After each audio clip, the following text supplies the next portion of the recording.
It's called the sideline clam. What I'm gonna do is lie on my side. I'm gonna ensure that my ankles, my hip, my shoulder, and my head are all in vertical alignment. And what I'm gonna do is open up my knees,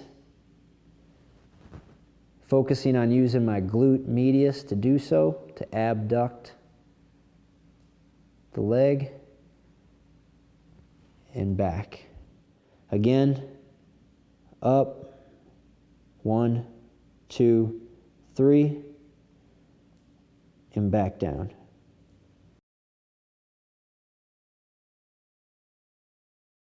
So you're going to begin in a seated position with your feet in front of you, firmly planted on the ground. So from here, you're going to lie back.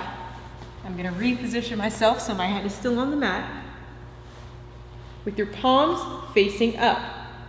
Now, from here, what you want to do is you want to tilt your pelvis forward so you're rotating it under, so that your back is nice and flat against the mats. Now from here, you're going to raise your hips up toward the ceiling, stopping when you squeeze your glutes as much as they'll squeeze. So you don't want to go much higher than this, because if you go all the way up, you're going to start to arch your back. So you're just going high enough, maintaining the pelvic tilt, and then you're stopping. So you want to hold that tight contraction at the top for about 3 seconds, and then you're going to come back down to the start, take a break for about a second, and then repeat the process. You're going to lay all the way down on your back, let your back relax. You're going to take your foot, anchor your foot ankle on your knee, reach in between your legs, grabbing onto the opposite leg's hamstrings.